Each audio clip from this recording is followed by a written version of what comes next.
Bharatiya Janata party ने आगामी विधानसभा चुनाव को लेकर अपनी कमर कस ली है। आज झज्जर जिले के भाजपा कार्यकर्ताओं की एक बैठक हरियाणा भाजपा प्रभारी डॉक्टर सतीश पुनिया ने ली। यहां पत्रकारों से बातचीत करते हुए उन्होंने प्रदेश के पूर्व मुख्यमंत्री भूपेंद्र सिंह हुड्डा पर तंज कसा।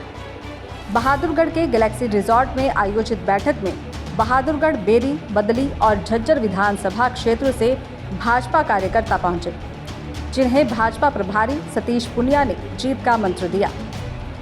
भाजपा प्रभारी डॉक्टर सतीश पुनिया ने कहा कि भाजपा विधानसभा चुनाव के लिए पूरी तरह से तैयार है और पूरी मजबूती के साथ चुनावी मैदान में उतरेगी।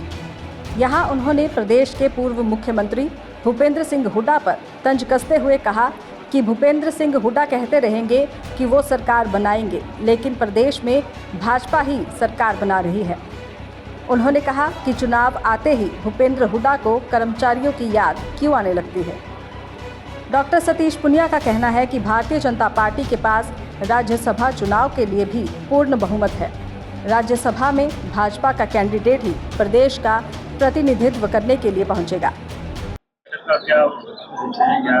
हरियाणा में भारतीय जनता पार्टी ने चुनाव की तैयारियों के मद्देनजर पार्टी की जो संगठनात्मक कामकाज है उसको शुरू कर दिया है और उसी सिलसिले में पूरे हरियाणा में हर जिले की बड़ी बड़ी जिला बैठकें हुई हैं, जिसमें पार्टी के ग्रास रूट के कार्यकर्ता भी हैं, बूथ स्तर के कार्यकर्ता भी हैं, जनप्रतिनिधि भी हैं। आज लगभग पूरे हरियाणा के 22 जिलों की बैठकें संपन्न हो जाएंगी, जिसमें हमारे मुख्यमंत्री जी से लेकर विधानसभा चुनाव के प्रभारी जी से लेकर तमाम लोगों ने ये बैठकें संपन्न करी हैं। आने वाले समय में रणनीतिक तौर पर भी और राजनीतिक तौर पर भी कार्यक्रमों की श्रृंखला भी रहेगी और हम लोग पूरी मजबूती के साथ ये चुनाव लड़ेंगे। और जिस तरीके का हरियाणा का जनमानस है, पार्टी के कार्यकर्ता, उनका परिश्रम और नेताओं का काम और पिछले 10 वर्षों का भारतीय जनता पार्टी का हरियाणा और केंद्र का काम, ये सब चीजें एक कारक है जो हरियाणा में भारतीय जनता पार्टी को तीसरी बार सरकार बनाने के लिए रास्ता देंगे। और मुझे पूरा भरोसा है कि हम अपने कार्यकर्ताओं के परिश्रम के बूते पर तीसरी बार बहुमत की सरकार बनाएंगे। भूपेंद्र हुड्डा तो ये कह रहे हैं कि हम सरकार बनाएंगे। अब भूपेंद्र हुड्डा जी तो पिछले 10 वर्ष से कहते आएंगे, वो कहते ही रहेंगे, लेकिन सरकार बीजेपी बनाएगी।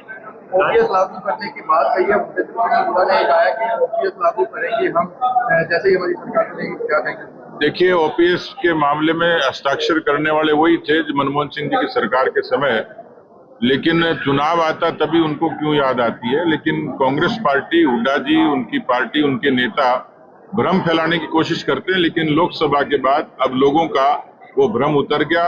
कांग्रेस का और कांग्रेस के गठबंधन की पार्टियों का बेनकाब हो गई और इसलिए मुझे नहीं लगता कि हरियाणा की जनता ने हुड्डा जी को समय दिया था, उनको परखा हुआ है, इसलिए उनको अवसर देंगे। पर फिर पदयात्रा की तरफ वो कुछ भी करें, लेकिन कांग्रेस पार्टी जनता के मनों से उतर चुकी है। राज्यसभा चुनाव इसको लेकर के क्या रणनीति रहेगी? राज्यसभा बहुमत के आधार पर तय होता है, बीजेपी का बहुमत है। टिकटों को लेकर क्या रहेगा सर आपकी बार? टिकट की पहली और अंतिम प्राथमिकता चुनाव जीतने वाली होती है, लेकिन ये बात सत्य है कि अनुभवी नेतृत्व भी चाहिए और युवा नेतृत्व भी चाहिए। तो जो नौजवान चुनाव जीतने में सक्षम होंगे उनको हम अवसर देंगे। दैनिक सवेरा के लिए झज्जर से सुमित कुमार की रिपोर्ट।